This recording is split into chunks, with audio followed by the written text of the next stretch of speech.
Welcome to the Dental 18 podcast. We're your hosts, Kiera Dent and Dr. Mark Costas. Mark and I had this crazy idea that maybe we could combine a dentist and a team member's perspective because let's face it, dentistry can be a challenging profession with those two perspectives. And Dental 18 podcast was created. I'm a practicing dentist, a multiple practice owner, a dental performance coach, and the founder of the Dental Success Institute. I've been a dental assistant, treatment coordinator, scheduler, biller, office manager, current practice owner, and international dental consultant. Mark and I don't just understand you, we are you.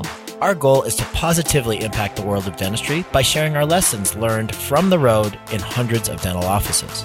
Two perspectives, one mission, to help dental professionals reach their full potential. Welcome to the Dental 18 podcast.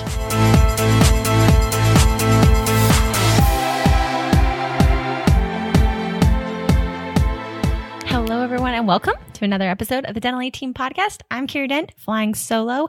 It is a beautiful, beautiful early morning. I'm actually watching the snow fall out my window this morning, and I just woke up with early morning vibes today of what I wanted to get on air, and it's kind of fun that I actually finally have my own mic. I think I give myself probably like a C on being able to record. So we'll never know. I might have some brilliance that doesn't ever get recorded because I didn't know how to do it.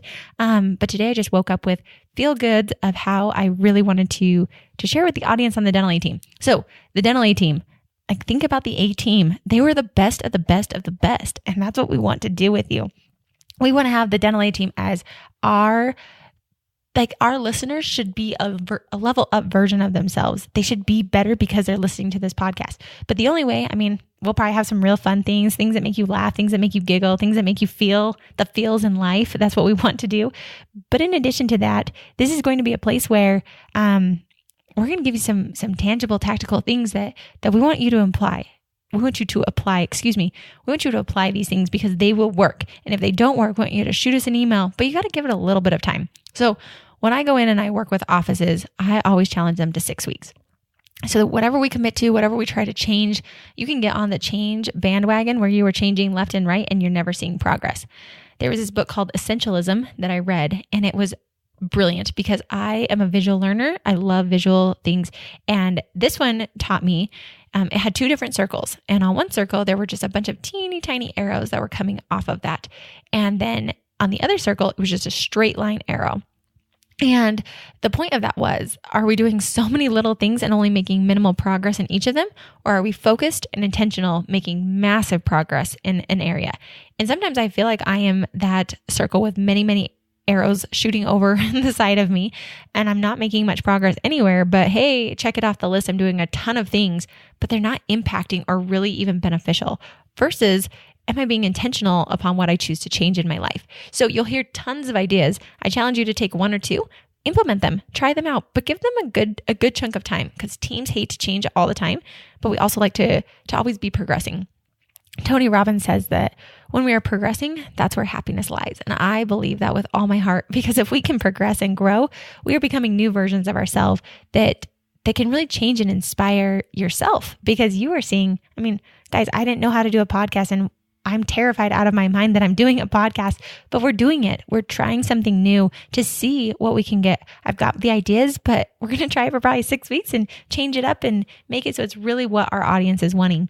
So same for you. When you're listening to the Dental A Team podcast, this is the A team. This is where you get to be the best version of yourself. And it's teams across the board. We'll talk to dental assistants, treatment coordinators, schedulers, billers, hygienists, doctors. This is the place for everyone to come and hear ideas that are best practices. Sometimes we'll focus on one position.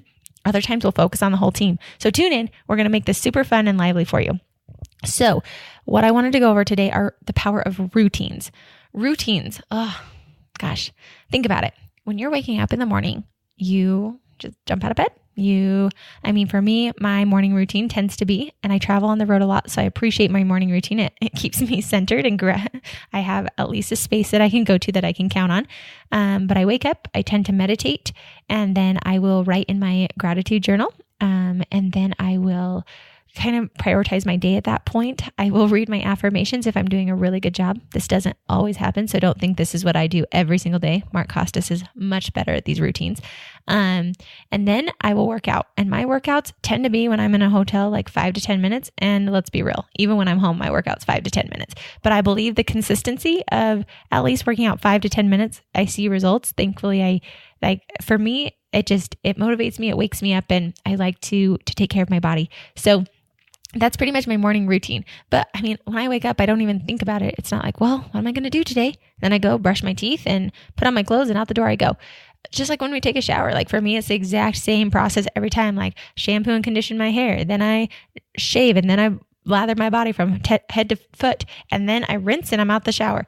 I don't even think about it. I don't think about how I'm going to brush my teeth. It's a routine that I'm in. It doesn't take brain space for me to know how to drive from my house to Costco. I know that on routine. Like I also know that every week I have certain things that follow every single day. For example, Mondays and Fridays are always my coaching call days. Always. I also know Fridays are event days, so I don't schedule coaching calls on those days. I know that the last Wednesday of every month, I work on my finances and make sure the business is where they need to be. I also know that every single Monday, I try to be home. That's I don't like waking up early, and I have coaching calls on Mondays, but Mondays tend to be my busted out early in the morning, and then it's my play day. It's the day that I have space in my world, and I don't enjoy working Mondays, so I try not to work those Mondays. That way my Sundays are more fun, and I can be with my family and enjoy that. So with that said, what routines are in your life? And in a dental office, I think routines are paramount, because this is where efficiencies can lie. This is where you don't get bogged down with, I don't have time. This is where you can find the time.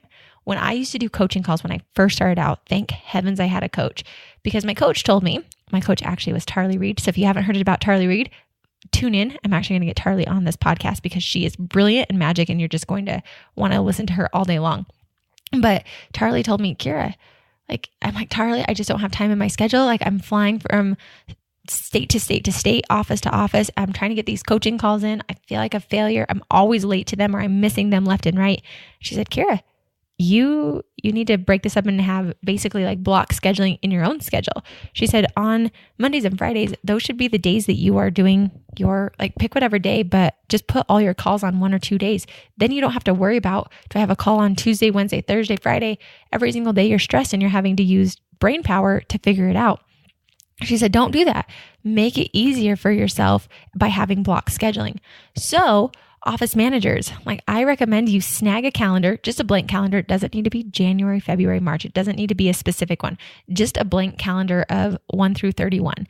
And on there, the 5th and the 15th are always statements. I don't care what day of the week those fall on. Make sure your statements are out by the 5th and the 15th of every single month.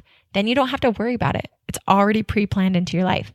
Every single Wednesday, we have our team meeting from 8 to 9. Every Wednesday. The first Wednesday of the month is when we go over the strategy of the practice. The second Wednesday of the month, the dental assistants teach. Third, treatment coordinators teach. And fourth, hygiene teaches. That's the structure. Everyone can follow it. Have your team evaluations set on one day every month. I know the first Tuesday of every single month is crazy town. I need to get all my insurance payments done. So the second Tuesday of every month will be when I do my team evaluations. I don't care what structure you want. I used to do every Tuesday, I did the insurance aging, and every Thursday we did patient aging because it was easy. It was easy for me to wake up and to remember, hey, it's Tuesday. I do insurance aging today. Not that that's the only thing I do, but I work on those claims. As a dental assistant, you know that, hey, on the 5th, we always make sure the statum is clean. On Fridays, we always change the traps. Traps and scrubbing the chairs are always done every single Friday. No ifs, ands, or buts. We know that we order on Tuesdays. Tuesdays, the first and third Tuesday of the month are our order dates. We block time in our schedule because otherwise people think that they're being really, really efficient when we just fit all these things in all day long. Well, I'll just get to my ordering when I've got time in between a patient. I'll just make sure that I clean the statum when we don't have a patient. But guess what? Life comes at you. And when we're trying to fit all these things in and have it really working for us, we're actually really inefficient. When it's saying I'll just get to the aging. Do you know how many offices I coach? And they're well, I didn't get to it this week because it was just a really busy week. Well, guess what? You also don't get a paycheck because it's a really busy week because we didn't collect money. No, That should not be that way, because once you schedule your life, once you know those things are going to happen, it's crazy. What happens is things start to slip out. You start to see how you can fit more in on the other days. And you don't have to waste the mental power of figuring out what you're doing at what time, because that time that you're using mentally to switch gears, you lose a lot of time efficiently. You're not as productive, believe it or not, because you're always trying to figure out like, well, what's the next thing I'm supposed to work on? Where am I supposed to go? When am I supposed to fit these things in? Instead of just having a routine that you can follow. So it's kind of like when, you're going and you're trying to find a new place. Like you put it in Google Maps or whatever you do. I don't know what you do. But you're going to find this new place. So you put it in your maps. It's usually a lot harder. Like when I travel and I have to go find an office, I have no idea where it is. But when I worked in my own practice, it was autopilot. I knew exactly where to go. I knew the shortcuts and I could get there in the most efficient time. Well, when you go to find a new place, you're not efficient. You're looking out the window. You're trying to find it. You're hopefully not hitting any cars because you're trying to find where you're going. And it's very inefficient because you're utilizing so much more brain power because you don't have a routine. They said that when you have a routine, you use less mental power and you're able to use that mental power to figure out new ideas of efficiencies and making things better because you're not busy trying to figure out those routines. That's why in the morning, you've got it down to the minute. You can be ready and out the door in 15 minutes or 30 minutes or an hour, whatever it is. You know that because you've tested it and you've created the most efficiencies with that routine. Every morning you do the same thing. Every single morning. So you become really good with that efficiency. So find the routines in your practice. Doctors, you can even set up efficiencies for yourself with routines of you always do a high production procedure the first thing in the morning and right after lunch. You mentally prepare, you'll always have a hard procedure at those times. Hygienists, set it up where every Monday and every Thursday morning and you're either going to have a new patient or an SRP. You can plan for that. Also, hygienists, figure out your sharpening of instruments schedule. That does not mean you take an hour away from your patients, but on the first Wednesday of the month, you're going to work on that and you're going to find a way to get those instruments sharpened because that that's the day you need to get it done and it will be crazy.